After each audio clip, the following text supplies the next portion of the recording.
इस शिव का दरबार। नागलक्ष्मी ने मंगल विवाह हो गया।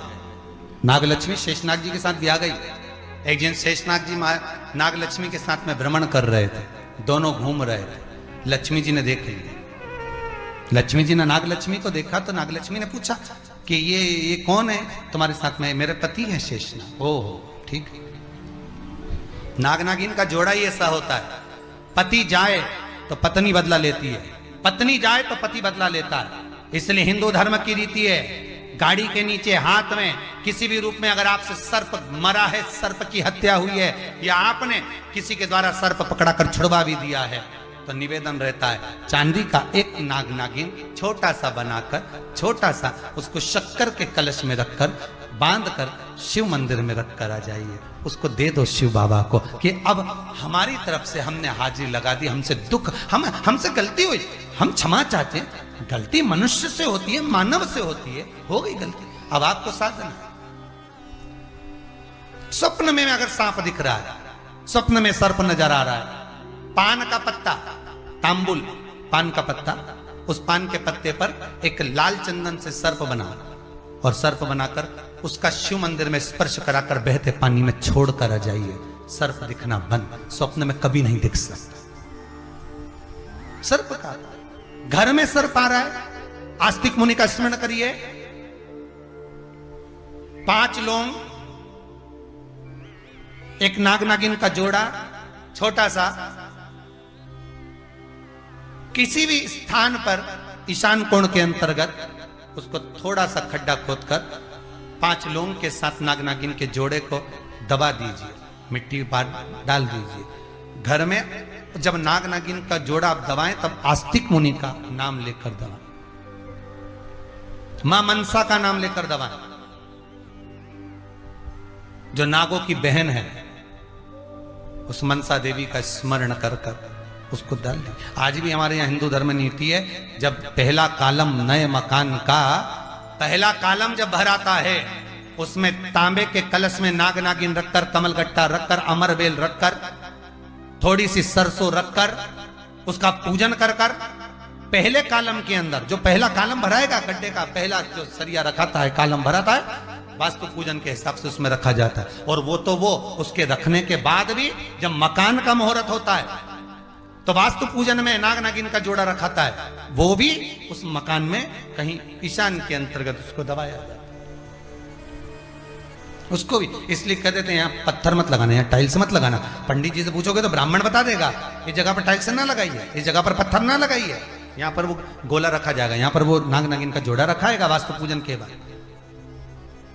4 लोहे की कील, नागफणी की, वास्तु पूजन में चारों मकान में चारों तरफ लगाई जाती है। क्यों लगाते हैं? कि कोई दोष हुआ हो, कोई जीव यहां रहता हो, सर्प का निवास हो, अगर मकान बनाने में टूट गया हो, किसी का मन दुखा हो, तो वो मन ना दुखे। क्षमा याचना, परम आभूषण है क्षमा मांग लेना, परम आभूषण। गलती करो तो क्षमा मांगने में देरी ना करो। हो गई गलती, हो क्षमा है, हम क्षमा मांगो। हे शंकर, हे शंभु, हे त्रिकालदर्शी, हे कैलाशी, हे अविनाशी, क्षमा कर, गलती हो गई। तेरा ही दिया मैंने खा। पंचमी, चाहे वो शुक्ल पक्ष की हो, चाहे वो कृष्ण पक्ष की। श्रावण महीने की पंचमी के दिन शंकर भगवान पर जिस परिवार के व्यक्ति का कांवड़ जल हमने बताया है आपको, जरूरी नहीं है कि डंडा बांधकर 2 कावड़ के जल के लोटे लेकर जाओ, आप अपने हाथ में भी 2 पात्र लेकर जा सकते हैं।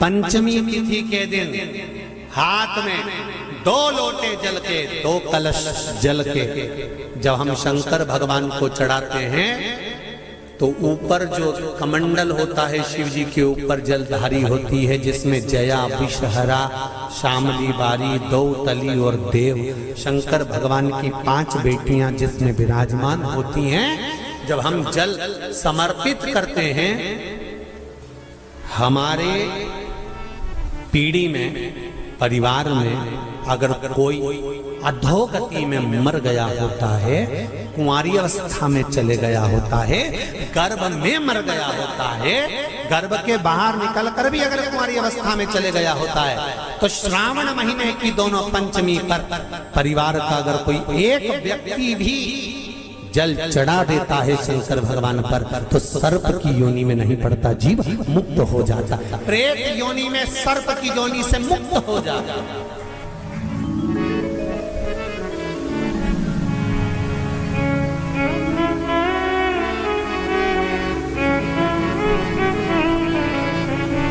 महाराज,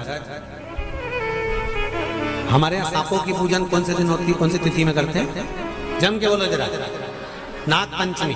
नाग पंचमी का मतलब क्या है? सांपों की पूजन करो। नाग पंचमी का मतलब होता है शंकर जी के मंदिर में जाकर एक लोटा जल समर्पित कर दो। उसका कारण क्या है कि हमारे परिवार में, हमारे कुटुंब में कोई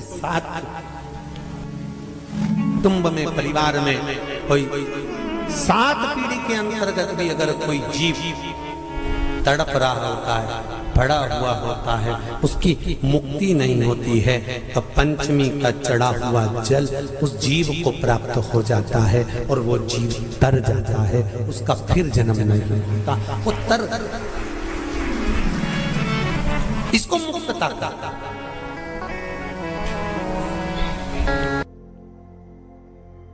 मिलकर जो करा जाता है उसका एक आनंद ही दूसरा होता है।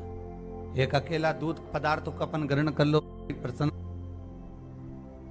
तीसरे नंबर पर भगवान विष्णु,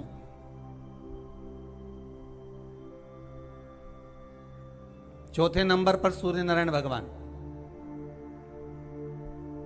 भास्कर देव, और 5वें नंबर पर है मां दुर्गा भवानी। शिव पंचायत में ये 5 हैं। आपके नगर में, आपके गांव में, आपके शहर में भगवान शंकर के परिवार का तो मंदिर होगा। शंकर भगवान के परिवार का मंदिर का दर्शन तो आप बारंबार करते होंगे। पार्वती जी भी होंगी, गणेश जी भी होंगे, कार्तिकेय भी होंगे, नंदी भी होंगे, शिव भी होंगे। ये भगवान शिव का परिवार है। पर भगवान शंकर का जो पंचायत है, भगवान शिव की जो पंचायत है, उसमें 5 ये अलग।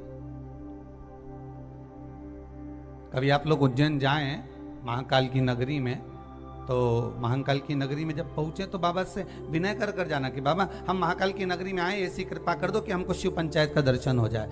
महाकाल उज्जैन में एक मंदिर में, बाबा महाकाल के एक मंदिर के एक आनंद में पंचायत भगवान की विराजमान है, उसका भी दर्शन।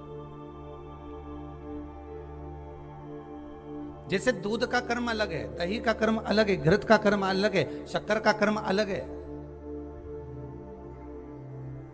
शहद का कर्म अलग है, उसी तरह हमारे देवताओं को भी एक एक अलग अलग क्रम बांटा गया कि आपको ये संभालना है। आप इस इंद्री के देवता हो, आपको मन पर विराजमान होना है, कि आपको नेत्र पर विराजमान होना है, कि आपको कहाँ भुजा पर विराजमान होना है, हस्त कमल पर है, आपको कर्ण पर विराजमान होना है। जैसे गौ माता का एक फोटो आप लोग बार बार देखते होंगे। जितने लोग आस्था चैनल पर कथा सुन रहे हैं, जितने आप मोबाइल पर सुन रहे हो, फेसबुक यूट्यूब पर कथा सुन रहे हो, आपने गौ माता का एक फोटो देखा होगा, चित्र देखा होगा कि गौ माता के शरीर में कहां कहां कौन कौन से देवता विराजमान है।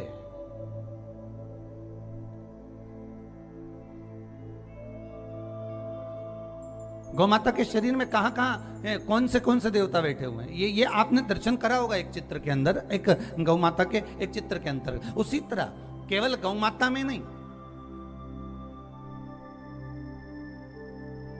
केवल एक अकेले गौ माता में नहीं, यहां तो शिव महापुराण की कथा कहती है, स्कंद पुराण कहती है, अग्नि पुराण कहती है,